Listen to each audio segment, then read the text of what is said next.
Romance of Sui and Tang Dynasties, Chapter 60. You know, there's this really painful contrast you see all the time in historical accounts. Oh, yeah. It's the bonds between, say, biological brothers. You'd think they'd be the strongest, but our sources are full of stories where those are the first to break. Right. Over money Right. or dispute between their wives, the smallest things can just shatter them. Exactly. And then on the other side, you have these sworn brotherhoods, the alliances forged completely outside of blood. The ones built on a choice. Yeah. That's the key, isn't it? It's a conscious decision. We're talking about things like the Peach Garden Oath, these legends that are built on just absolute sworn loyalty. A promise that you could literally entrust your life, your family, everything to this person. Mm-hmm. Okay, so let's get right into the ultimate test of that kind of loyalty. We're going to examine this dramatic, tragic, and honestly incredibly visceral climax from the early Tang Dynasty. We're focusing on the execution of the general, Shan Xiangxin, and the astonishing lengths his sworn brothers went to simply to honor the oath they'd made. Yeah, it's a real collision between political necessity and just raw personal honor. So to set the stage, we're right after the big victory. The future Tang emperor, Li Shimin, has just defeated his rivals. The Central Plains are basically his. But now comes the cleanup, the reckoning. Exactly. The Ministry of Justice has its list.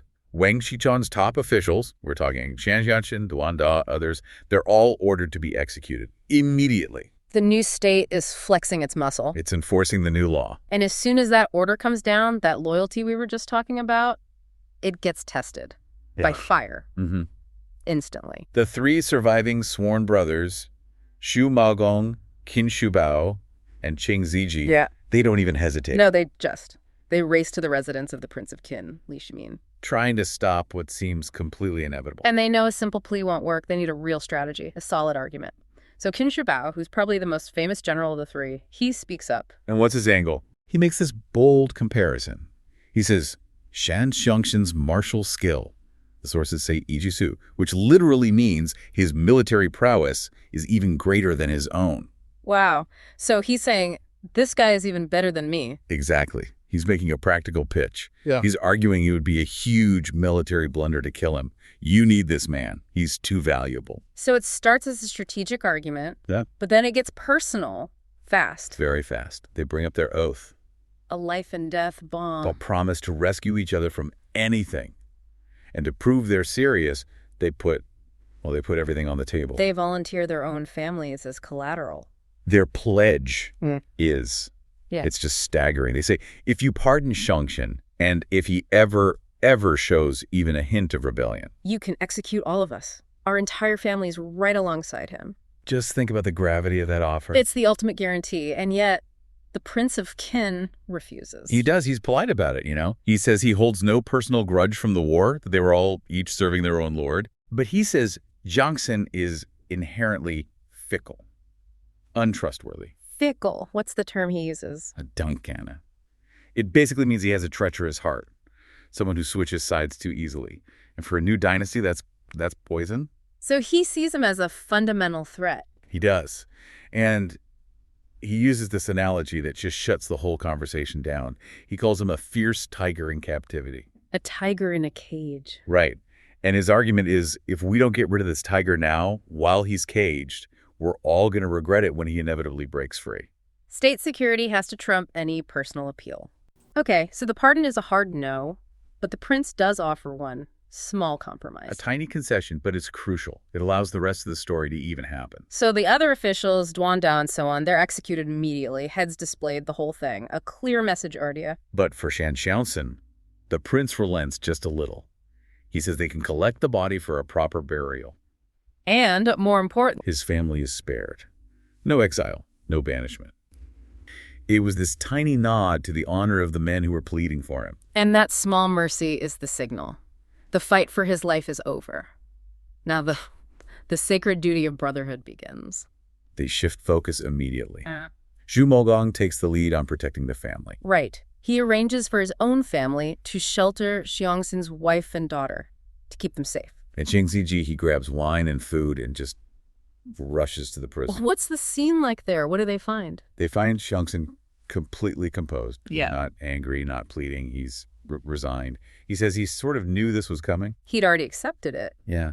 He says he never really expected to live long after he left his old base, a place called Urxian Village. Where their brotherhood began. The very place. He's saying, I knew the risks when I made my choices. And the emotional state in that cell is just, it's all over the place. It really is. You have Cheng Ziji, usually the tough guy, talking about the old days and just breaking down, weeping. And Qin Shubao can barely even speak. He's just choking back tears, trying to hold it together. But Shan Xiangsen? He does the opposite. He laughs. A big, hearty laugh. Mm-hmm. Easy. He demands huge bowls of wine, not little cups. A final defiant toast. Exactly. He says, after drinking with you, my living brothers, today, tomorrow I'll be drinking with our dead brothers, Xuan Sui and Wang Bodang. Wow. He's reframing it. He's not dying. He's just rejoining the rest of their sworn family. It's an unbelievably powerful statement. And then he sees the guards gathering outside. The red-headed turban men, yeah. And he just tells them, you three go do your duty and I'll go do mine. I can't imagine what it took for them to walk out of that cell. So they go from the prison to the execution grounds. And it's a grim scene. The others are already dead. But what King Shubao does next is, it's one of the most powerful gestures in the whole story. He has his servants find the cleanest spot on the ground. And lay out the exact bedding and fittings that Jiangxin himself had gifted him years ago, back in a place called Luzhu. When he was sick and in trouble. Yes. So he's not just giving him a place to rest. He's physically laying out the history of their friendship, the proof of the debt he owes him. It connects the end right back to the beginning. And then it gets even deeper. Because Qin Shubao's mother, Qin Taifuran, and his wife, they show up. Why? Why would they come to an execution? Qin's young daughter, Alien, was there looking for her father. And when Qin's mother heard what was happening, she insisted on coming. And she does something extraordinary. She, a woman of her status, insists on kneeling to Qin, a condemned man. To repay the grace he showed her son all those years ago, it's not just a debt between friends anymore. It's become a debt between families. A generational debt that needs to be publicly acknowledged. Yeah. And this is what sets the stage for the final shocking act, the moment that defines this entire story. After the women are led away, the three men, Qin Shubao, Cheng Ziji, and Shimao Gom, they pull out their knives. And this is where the oath, the Xinqin, becomes horrifically literal. They're done with words. This is a covenant made in flesh. The act is called Dei. Cutting flesh from the thigh. Each of them carves a strip of muscle from their own leg. They roast it on a small brazier right there on the execution grounds. And they hand it to Shan Qianxin to eat. Yes. It's visceral. It's horrific. Why that act? What does it symbolize? It's an ancient form of covenant. By having him consume a part of their own bodies, they're literally making his family's survival a physical part of themselves. It's not just a promise anymore. It's a guarantee. And the oath that goes with it is terrifyingly clear. If we ever fail to care for your family, may we be butchered and roasted just like this flesh. A promise sealed in blood and ritual cannibalism. That single image it's why this story has survived. The sheer raw commitment. And there's one final layer of protection, a practical one. Qin Shubao calls his own son Wai Yu to come forward. And he has the boy bow to Xiangxin. And address him as his father-in-law, Hitsutro. So he's not just making a promise, he is publicly betrothing his son to Xiangxin's daughter, Alien. Exactly. He's locking the families together. It's a brilliant move. Suddenly, Alien isn't the daughter of a traitor anymore. She's the future daughter-in-law of a powerful Tang general. She's protected, untouchable. It's a checkmate against fate. And seeing this, seeing his lineage secured, Xiangxin he laughs one last time. And he says, truly my son-in-law, Fizi. And then he submits to the blade. He dies. But the loyalty doesn't even stop there. His steward, Shan Quan, tries to kill himself right on the spot. He's crying out that he has to follow his master. Cheng Ziji has to physically stop him, save him, and then gives him the duty of overseeing the burial. And because the burial was allowed, the funeral becomes this gathering of the old guard. All these other heroes come to pay their respects. Right. Wei Xuan Cheng, Yurinda, Lu Chikincha. It becomes a ceremonial farewell, not a criminal's burial. It's a quiet act of defiance. There's a verse in the source material that sums it all up, doesn't it? It does. It's a lament, really. It says, the great prince of Qin won the Central Plains. He won the ultimate power. But he failed to show mercy to a great hero. So the political victory had a spiritual cost, leaving all these heroes wondering about their own loyalty and weeping 10 lines of blood tears for him. You see that tension so clearly. The cold, hard logic of statecraft on one side. Assert rid of the threat. And on the other, the sacred, physical, bloody duty of brotherhood, an oath that was more important than their own bodies. Meanwhile, and our sources pull back the curtain on the fates of two incredible figures, Princess Du Shanyang and, of course, the legendary warrior Hua Mulan. They really represent two sides of the same coin, don't they? Post-war survival. You have this intense political maneuvering on one side. And this brutal personal sacrifice on the other. It's a period of extreme vulnerability. Absolutely. When Princess Du returns to Lishu, she's walking into a political tightrope walk. Her father, Jiande, has been pardoned and he's become a monk, so he's out of the picture. Right. But Princess Du herself is now officially recognized as the Empress's niece. So she's escorted back by an internal official, a Nejian. Okay, so she's not just showing up. She has an official escort. Exactly, and that escort is key. It legitimizes her return under the new imperial power, but it also, it puts her under their subtle supervision. She's sanctioned, but she is definitely being watched. The war is over, but the surveillance has just begun. Our mission today is to trace this tightrope walk, how she solidified her authority, and the catastrophic cost of the secret mission she gave to Hua Mulan. So let's start in Lishu. Princess Du arrives. The acting governor, Qi Shangxing, welcomes her. This seems like a moment of, real fragility. Yep. What's her first move? She was instantly decisive. Qi Shangxing, who was there on behalf of General Zhu Maogong, he tries to resign. He even suggests an older official, Jia Runfu, to take the job. And Runfu was an old confidant of her father's. He was. So logically, you'd think she would embrace that continuity. But continuity is dangerous when you've just been defeated. Precisely. Qi Shangxing then has to admit that Runfu was actively avoiding him and had actually fled the area. Wow. So Princess Du shows this immediate cold political savvy. She refuses to accept Shangxing's resignation. She tells him to stay. She insists. She basically tells him, General Zhu chose you for a reason. You carry on with the duty. That's a brilliant move. Yeah. She's signaling loyalty to the current power structure, not dwelling on the past. Exactly. It allows her to govern without seeming defiant. But governance aside, her deepest, most personal priority had to be a proper memorial for her mother, Empress Cao, right? Her coffin was just stored in the palace. Absolutely. And this wasn't just filial piety. It was about establishing a new dynastic center. The decision about the burial site became a really strategic act. So where do they choose? Well, Qi Shangxing warned against using Lishu itself. He said the ground was low and damp, unsuitable. Okay. They settled on a spot near Zilashia Marsh. Zilashia Marsh. Why there? It was about legacy. It offered high ground, yes, but crucially, it was near the tomb of Yang Yichen. Yang Yichen was who? A respected figure whom her father, Jian, had cherished. So by placing her mother's tomb next to a revered ally of the old regime, Princess Du subtly anchors her family's new base to a recognizable, respected history. Right under the new government's nose. Mm-hmm. So she uses the past to secure her future. She buys the land, builds this big tomb, moves her family there. And then she solidifies her inner circle. What about her female soldiers? She couldn't afford to keep them all.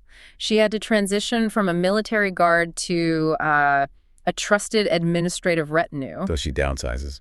A lot of them came back when they heard she was in power, but Princess Du was extremely selective. She kept only those who were described as old and steady. The veterans. The veterans, the ones who were reliable and suited for civilian security roles. The rest were sent away. She was purifying her inner circle for the long game. Okay, so her power base is settled.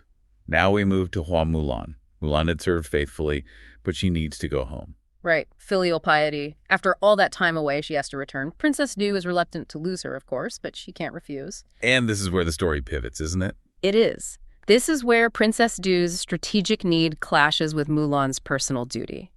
And what's fascinating is that Du immediately tries to create a pathway for Mulan's return to her. What do you mean? She gives Mulan travel money and 2 widowed female soldiers to go with her, Jinling and Wu Liang. The plan was for Mulan to reunite with her family, and then for Jinling and Wu Liang to help move Mulan's parents back to the new compound at Leishize. So Mulan's departure wasn't meant to be permanent at all. Not at all. But before she can even leave, the political clock starts ticking, and Princess Du introduces the mission. the secret mission. And it's incredibly dangerous. Precisely. Princess Du gives Mulan a secret letter. It's addressed to a man named Youlan, the son of the Prince of Yan Commandery. And the instruction. Had to be face-to-face, no proxies, no messengers. Mulan herself had to deliver it. But the son of a prince isn't someone you can just walk up to. What was the plan if she was refused at the gate? This is the most compelling detail in the sources. Princess Du gave Mulan a unique token, a blunted or headless arrow, a Meizujian. A blunt arrow. What is that? She explains it was an arrow Youlan himself had given to her. The instruction was, if you're refused entry, send this arrow in. It will guarantee the meeting. Wow, so it's a key. Why an arrow, though? And why one that's been blunted? Well, the fact that it's blunted means it's no longer a weapon. It could symbolize trust, maybe a peace offering.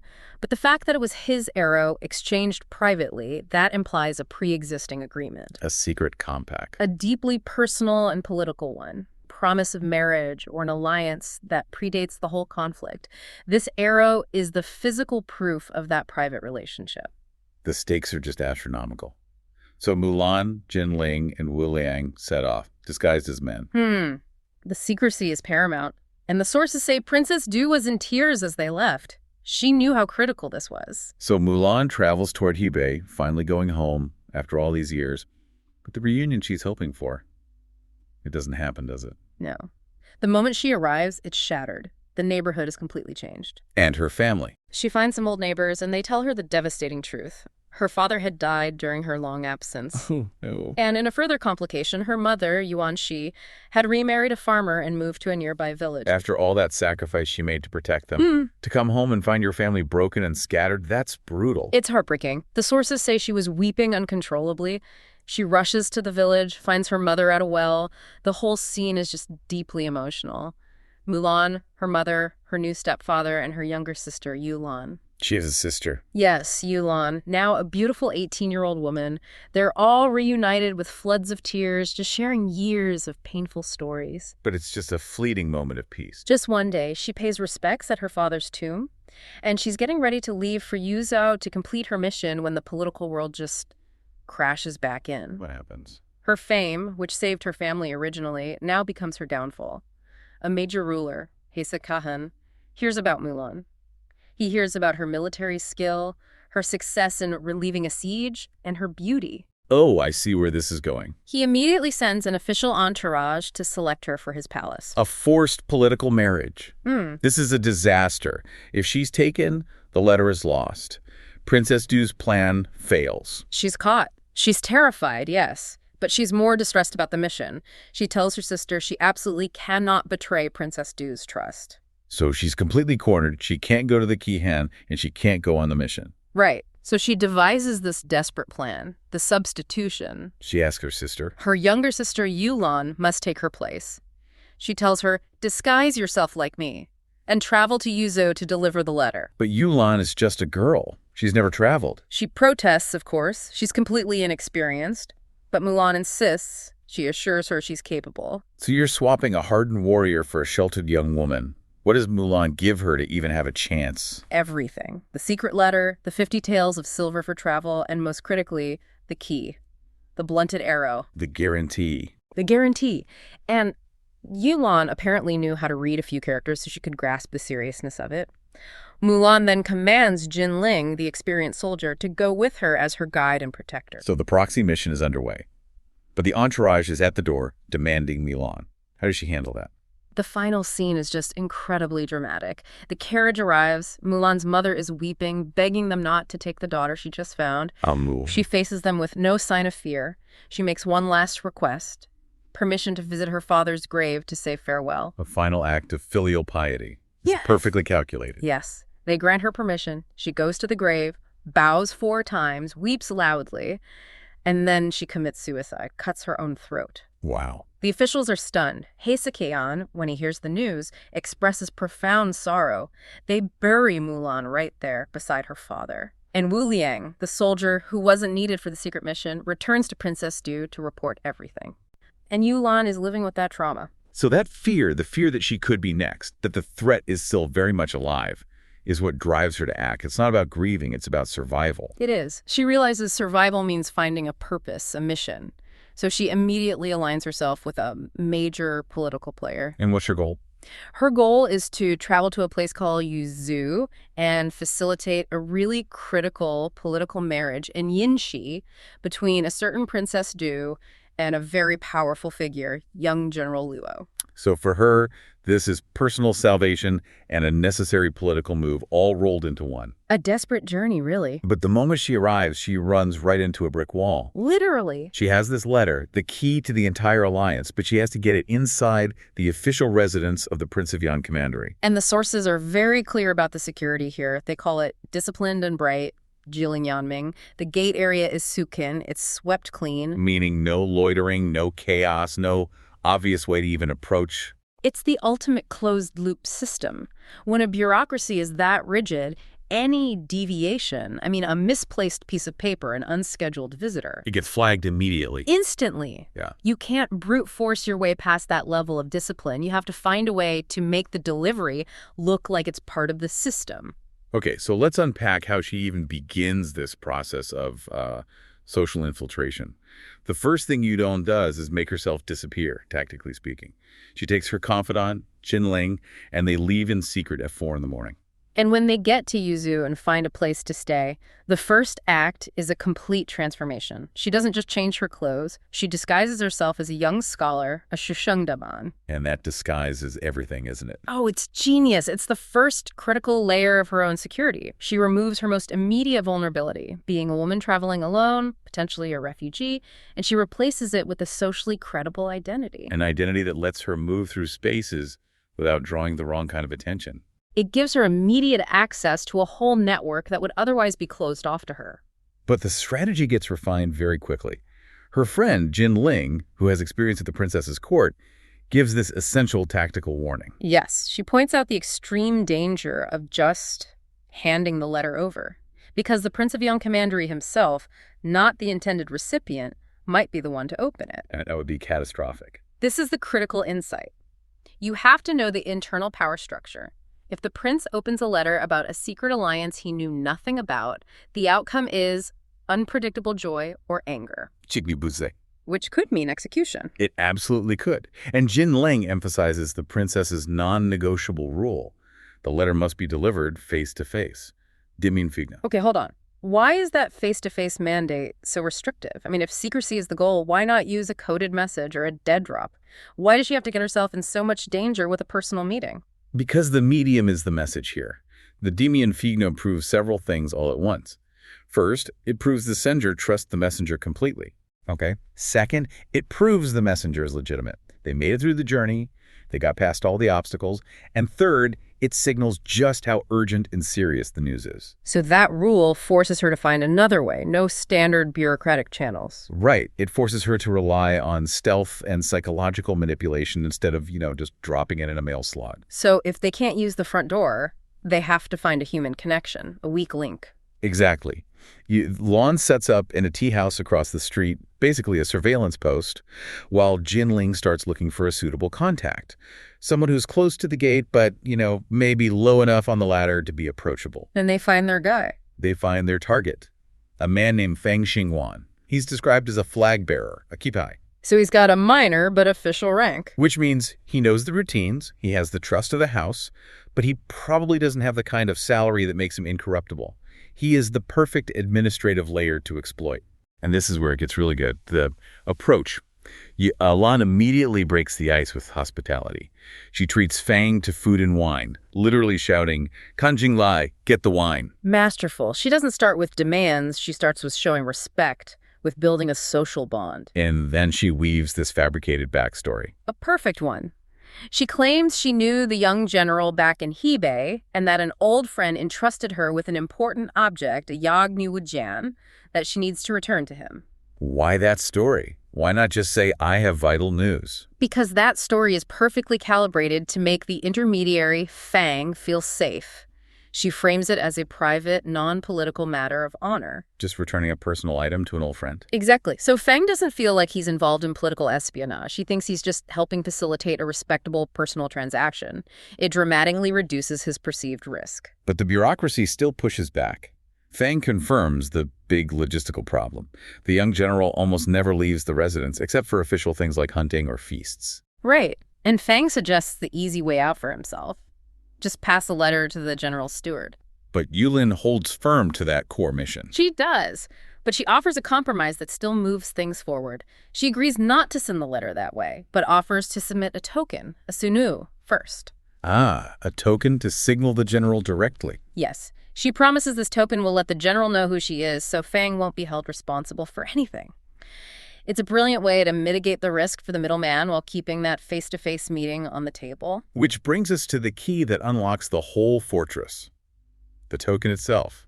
And it's this unique, highly specific artifact, a meizujian. A shaftless, headless arrow that also has the young general's name on it, hidden inside an embroidered pouch, a sunang. Why a headless arrow? That seems so intentionally strange. I mean, wouldn't any part of a weapon, even a harmless one, raise some security flags? That is precisely the genius of it. A full arrow is a weapon, it's high risk. A headless, shaftless arrow is inert. It's just a fragment, totally non-threatening. But it's also irrefutable. Irrefutable proof of a prior military connection. It signals an alliance, it signals urgency and legitimacy, but does it without triggering the guard's protocols for weapons or suspicious documents. It's authentication in its purest form. So the token makes its journey inside. Fang Xingguan hands the pouch to Pan Mei, a trusted personal servant. And Pan Mei knows this is unusual, an unscheduled package from an outside guy, so what does he do? He hides the pouch in his jacket and takes it straight to the general's private study. No official log, no questions asked. See, this highlights the power of the trusted personal network inside a rigid bureaucracy. It's a chain of trust, not a chain of command, that gets the object to the general. And what's General Luo's reaction when he sees it? Total astonishment. Bu Shenghayi. The source says he was already thinking about his own political letters he'd sent out, and then this arrow just appears, connecting him instantly to this secret network that he clearly trusts. So the arrow worked. But now Luo has his own internal security problem. He can't just bring a mysterious stranger inside without breaking all the rules. Exactly. So he has to come up with his own layer of deception to make the meeting happen. What's his move? He whispers instructions to Pan Mei. The cover story is brilliant. Tell Fang that the general is leaving for a hunt, a DAOA, and that the messenger should wait outside the east gate. So he's using a normal, acceptable activity, the hunt, to hide the real reason he's leaving. It manages internal perception perfectly while setting up the secret meeting outside. I mean, imagine having to stage a full hunting party just to receive one letter. The level of theatrics is incredible, and the performance itself is spectacular. Luo rides out in full pageantry, pearl crown, gold belt, purple robe, a tall horse. It's designed to look completely legitimate. And Youlan is watching all this military splendor, and she has this quick human thought. How could Princess Do not think of this handsome hero? The political alliance just got a very human face. That little observation is so important. It shows the messenger is constantly assessing the emotional landscape, not just the logistics. She follows, hires a ride, and meets him on a nearby hill where he's told his men to scatter for the hunt. So the meeting's private, but still very exposed. Highly vulnerable, and the exchange itself is rapid. Luo dismounts to meet the beautiful scholar. Youlan pulls the letter from where she'd hidden it inside her boot, Zai Shuozi, and hands it over. And Luo's still paranoid. Extremely. He immediately gives the letter to Pan Mei to store. The source says there were too many attendants around, ne ding shendush. He won't even look at it in public. So the delivery is complete, but the actual information transfer isn't. Right. And Luo needs context now. He asks her identity. Flower Youlan. She explains the connection to the princesses through her older sister, and she quickly gives him the whole terrifying backstory. The Khan's uprising, her sister's fate. This is the foundational intelligence that justifies the letter, that explains the desperate stakes. But the safety window closes almost instantly. She's mid-sentence when the household guards start to arrive. Jia Jiangmen Dushtao. The debrief gets cut short. It does, and Luo understands the danger of that half-told story. Her having that information and being out there alone is a massive risk. So his next move is pure protection. He insists she stay overnight to continue the conversation. He says he needs to know all the innermost thoughts. You do know when Shincho. He can't let her go. But if he brings her in, doesn't that raise the security risk he was trying to avoid in the first place, especially in a place that strict? It's a calculated risk. The danger of her being intercepted outside is now greater than the risk of securing her inside, where he controls the information. So he takes this impressive logistical step to tie up all the loose ends. He does. He tells Pan Mei to go tell Fang Xinguan to visit Youlan's original lodging and make sure the innkeeper keeps her belongings safe. He's erasing her tracks. And her final destination is the inner study, the Ne Fang. It's incredible. The study has 3 rooms, the general's bedroom on the left, a guest room on the right, and she and Jinling are now fully protected, integrated inside the fortress walls. Meanwhile, Luo Gongzi, you might know by his fighting name Luo Cheng, Right.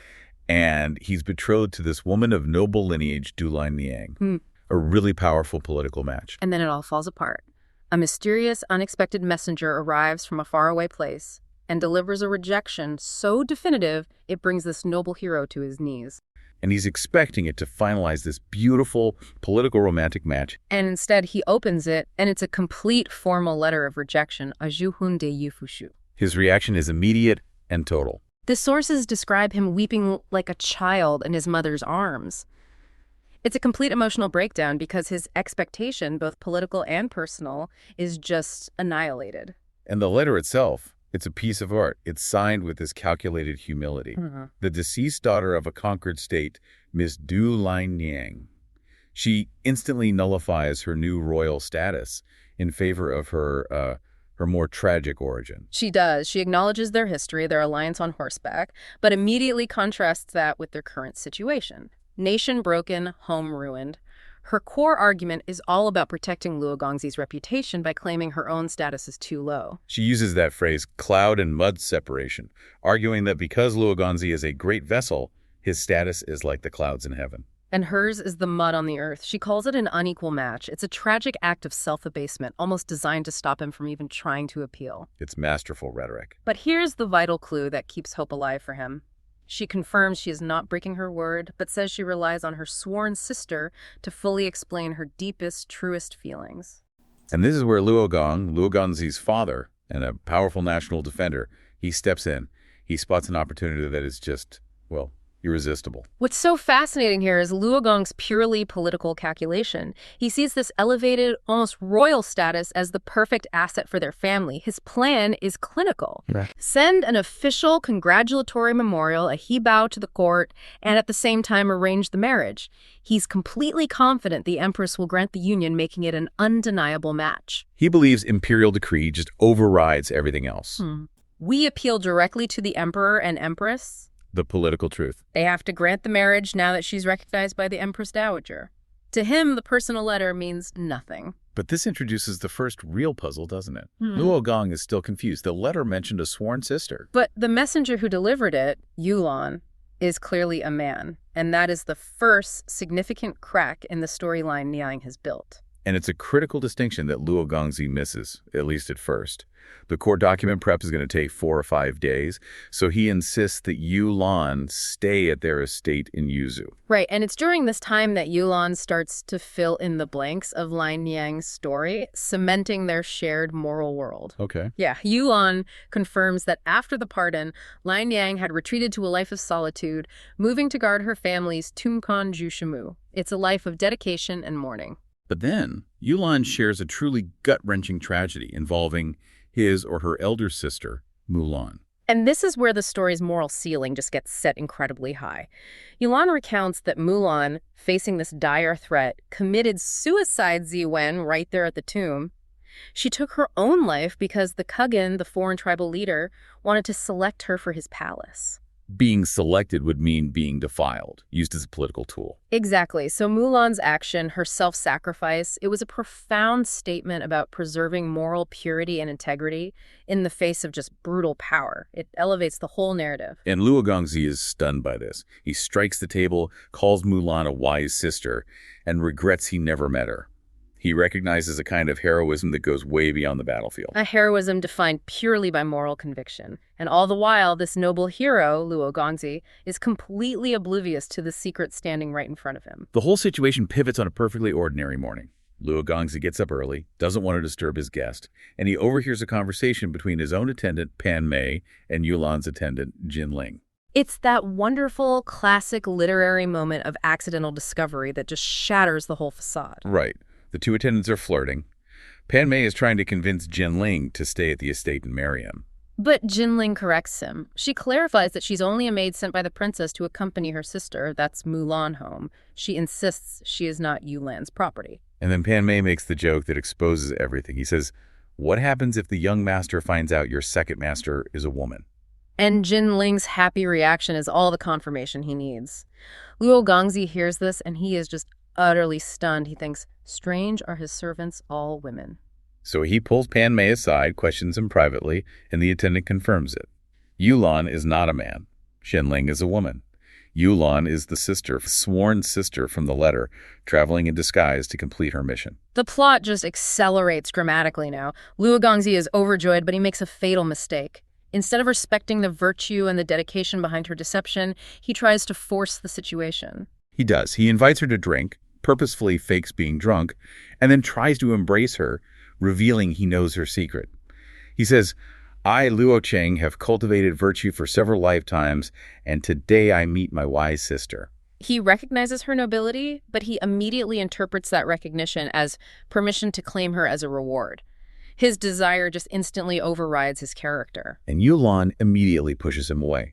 Physically and verbally, she demands that he respect her.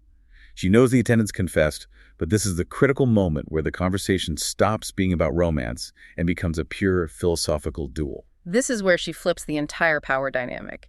Youlan is issuing a moral challenge to one of the most powerful young men in the country. She states that she came to fulfill her dead sister's last wish and secure the marriage with Lion Yang not for temporary pleasure. And then she delivers the crushing blow. She insists that passion has to be handled with propriety and righteousness. Yili Jin.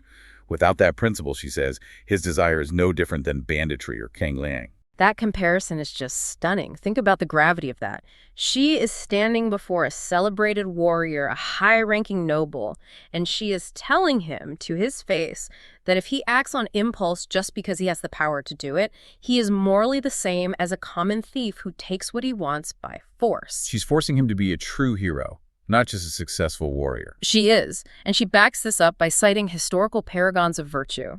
She counters his romantic ideas about a rendezvous under the moon by bringing up figures like Lu Xiahui, who sat next to a woman without defiling himself, and Qin Junzao, who famously slept in the same bed with a woman without any disorder. She calls these actions thick virtue. Exactly. She's arguing that true character, the kind of virtue that makes a man worthy of being called a great vessel, isn't proven by fighting enemies on a battlefield. It's proven by controlling your own desires and honoring your principles, especially when you have the chance for immediate satisfaction. She is testing his character in real time. And the warrior, Luo Cheng, Luo Gongzi, the man who knows how to disarm 1,000 enemies, is completely disarmed by this purely moral and intellectual assault. He can't argue against it. And the compromise she offers is brilliant. She promises him her future fidelity. She says, "I will never serve another man." But she insists he has to release her first. So she can go to Lishu, see Lion Yang, clarify Mulan's final wishes, and complete their duty. Duty and principle must come before desire. That's her demand. They will delay their union until they arrive in Chang together with all matters settled correctly and honorably. And Luo Gongzi, the man who was weeping like a child just days earlier, accepts her stand completely. He says, "I dare not offend you." He respects her virtue more than he values his own immediate pleasure. He passes her test. He confirms the very character she was demanding he possess. So, with that high-stakes moral battle resolved, the practical matters move forward quickly. A few days later, Luogong finalizes the political documents, because that imperial decree still needs to be secured, Right. And he assigns the governor and 2 military officers to accompany his son. And with Youlan, now a deeply respected, though still officially secret part of the party, Luo Gongzi and his entourage finally depart from Yuzhou. They're heading toward the capital, Jiangyan. The romantic knot has been tied, but the journey to fulfillment is still completely intertwined with duty.